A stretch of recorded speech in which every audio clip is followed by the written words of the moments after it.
Well, it's a great pleasure to be chatting with a really good industry friend and a long-time solution partner member of the NORA Network, Nishan and Nishan's the CEO of Cohesio Group. Welcome, nice to see you. Thank you, Paul. Just for the viewers, talk to us a little bit about the history of Cohesio Group, because when I met you, you were Voice ID. Yes. And then you've recently got some pretty exciting news, which I'd love you to share with the viewers. Yeah, absolutely. So we started as voice interface design, or as we were known in the industry as Voice ID. Yeah. And that was 5 years ago now. We started in January 2014. Yeah. Really exciting time for us. Came into the market to try and do something different. A few of us banded together, and really 3 years or so in, we started to diversify our portfolio, started offering a number of different things in the market. And I guess the market was really demanding us to have a change of name, given how broad our portfolio was. So we rebranded a couple of years ago, as which you were part of. Wonderful, yeah. And we called ourselves Cohesio Group, which was a name that really stemmed from a cohesive unit, a cohesion of ourselves and our partners and our clients getting together to really collaborate and bring great things to market. Yeah, brilliant. And so that a bit of the preview, but moving forward, part of a pretty large organization today. Yeah, absolutely. So I guess really exciting time for us. We made an announcement about 3 weeks ago now. Hot off the press. And we're now part of Körber AG, which is a quite a large global business. Head office out of Germany. Big business. Over 10,000 employees, €2.5 billion turnover, that type of thing. So really big business.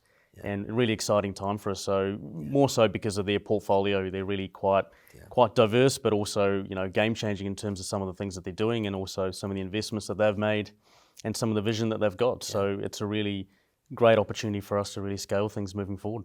It's a great place to be in. I mean, obviously you're still here today as the CEO of Cohesio Group. I know some of the team. You're running a tight unit, part of a bigger group, so you can access resource. But it looks like a BAU.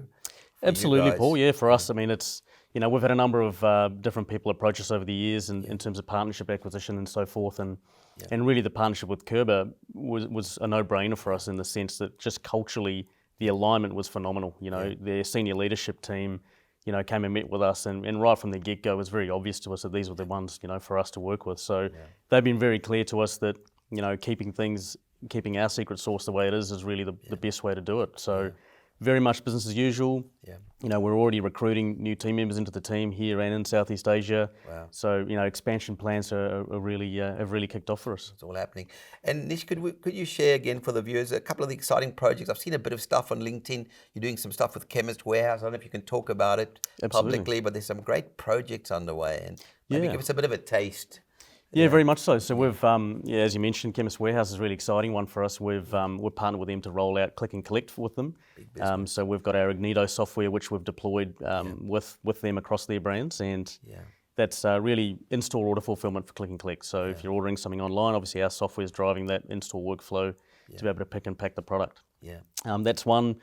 From an autonomous mobile robot perspective, we're deploying AMR robots throughout Australia.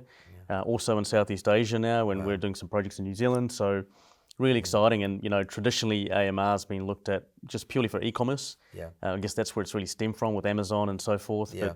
But we're finding different applications for where we're rolling it out in food service. We're taking it into traditional retail, fashion apparel, so forth. So it's I guess that perception that it's specifically for e-commerce is not the case at all.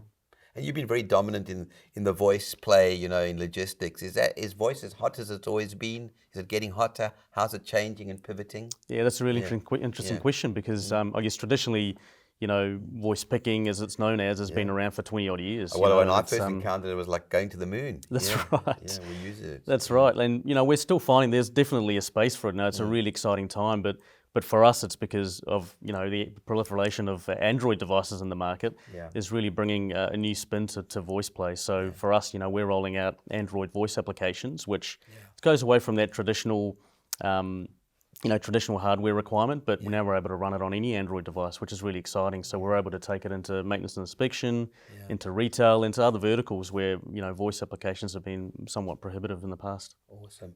And a question I ask all our solution partners, because things change, who are you looking to work with? I mean, the kinds of businesses, and particularly the size and scale, and I guess who can't you work with in terms of the way the business is headed? Yeah, look, for us, it's not, we don't really have target clients or anything like that we want to engage in. For us, it's about what proposition can we bring to the table. So it's really that collaborative approach for us. We've got such a broad portfolio now. Yeah.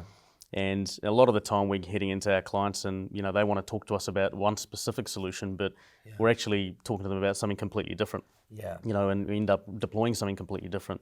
Yeah. So, there's a lot of noise around robots at the moment. And so we're out there, talking to people about the benefits of autonomous mobile robots, but, we may end up doing something completely different. It just really depends on the journey and where that customer's at that in their life cycle, I guess. Well, I think over the years since we've known each other, a lot of your history, your philosophy is co-creation, and some of the retailers that you work with often tell me how it's really a co-created environment that you create. I mean, you work with your clients to deliver solutions for them. Yeah, absolutely. For us, it's about going deep, with our clients rather than, it's quality over quantity for sure for us, and it's about that long-term partnership. And a lot of people ask us for references when we're responding to tenders or whatever it may be, and our references are all our clients, so we don't really have specific ones that we point out, and that's something we're really proud of. No, it's great to have that advocacy.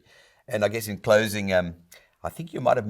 No, maybe you didn't. You got your hat in the ring for the Solution Partner Awards at the end of the month. I believe so. I believe so. Terrific. Well, that's great. We'll hopefully see you there on the dance floor at the end of the month, the Solution Partner Awards in Sydney.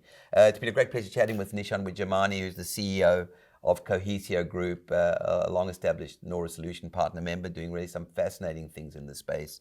Thanks for joining us, Nish. Thank you, Paul.